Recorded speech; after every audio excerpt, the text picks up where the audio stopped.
Johnny remand report 16 సంవత్సరాల యువతిపై rape చేసి 4 ఏళ్ల పాటు లైంగిక దాడులు, మతం మారి పెళ్లి చేసుకోవాలని జానీ దంపతుల వేధింపులు.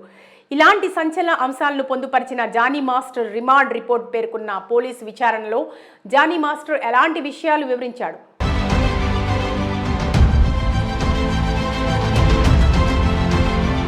ఒకసారి వాటిని పరిశీలిస్తే ముందుగా సెప్టెంబర్ 15న బాధితురాలి ఫిర్యాదుతో 42 సంవత్సరాల జానీ మాస్టర్పై అత్యాచారం, ఫోక్సో కేసులు నమోదు చేసిన పోలీసులు గురువారం అతన్ని గోవాలో అరెస్ట్ చేశారు.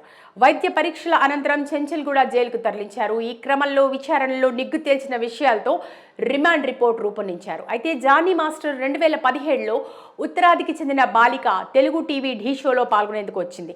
ఆ షోకు జానీ మాస్టర్ న్యాయ నిర్ణేతగా వ్యవహరించేవాడు. అందులో ఆమె పోటీ నుంచి మధ్యలోనే నిష్క్రమించింది.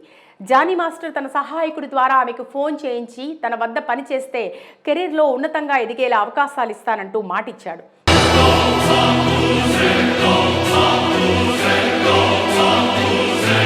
ఈ మేరకు 2019లో అతడి వద్ద సహాయ నృత్య దర్శకురాలుగా చేరింది. 2020 డిసెంబర్లో ఇద్దరు సహాయకులతో ఆమెను ముంబై తీసుకెళ్లాడు. అక్కడ హోటల్ గదికి వెళ్లే ముందు వారి ఆధార్ కార్డ్, ఇతర పత్రాలు తీసుకున్నాడు. అదే రోజు అర్ధరాత్రి ఆమెకు ఫోన్ చేసి పత్రాలు తిరిగిచ్చేందుకు తన గదికి వస్తున్నట్టు చెప్పాడు. దాన్ని సాకుగా చేసుకుని గదిలోకి వెళ్లి అత్యాచారానికి పాల్పడ్డాడు. ఈ విషయం బయటికి చెప్తే అవకాశాలు దక్కవని, సహాయకురాలిగా కూడా తీసేస్తానని బెదిరించాడు. వేర్వేరు ప్రాంతాల్లో సినిమా షూటింగ్లకు తీసుకెళ్లి హోటల్ గదుల్లో, వ్యానిటీ వాహనాల్లో అఘాయిత్యానికి పాల్పడేవాడు. అలా వేధింపులు భరించలేని బాధితురాలు కొంతకాలం ఇంటికే పరిమితమైంది. ఆర్థిక ఇబ్బందులతో తిరిగి షూటింగ్లో పాల్గొంది.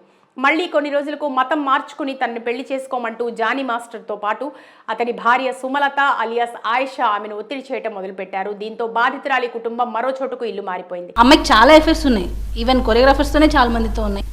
రమ్మనండి, బయటికి రమ్మనండి. అయినా చిరునామా తెలుసుకుని ఆమె ఇంటికి వెళ్లిన నిందితుడు అక్కడ అత్యాచారం జరిపాడు. ఒకరోజు జానీ మాస్టర్ దంపతులు బాధితురాలి ఇంటికి వెళ్లి పెళ్లి విషయమై దాడికి పాల్పడ్డారు. ఆమెకు అవకాశాలు రాకుండా చేశారు. దీనిపై బాధితురాలు TFTDDAకు ఫిర్యాదు చేయడంతో సొంత కొరియోగ్రఫీ అవకాశాలు కల్పించారు. 4 ఏళ్లుగా భరించిన వేధింపులపై సహాయకుడి సూచనతో తాజాగా పోలీసులకు ఫిర్యాదు చేసింది.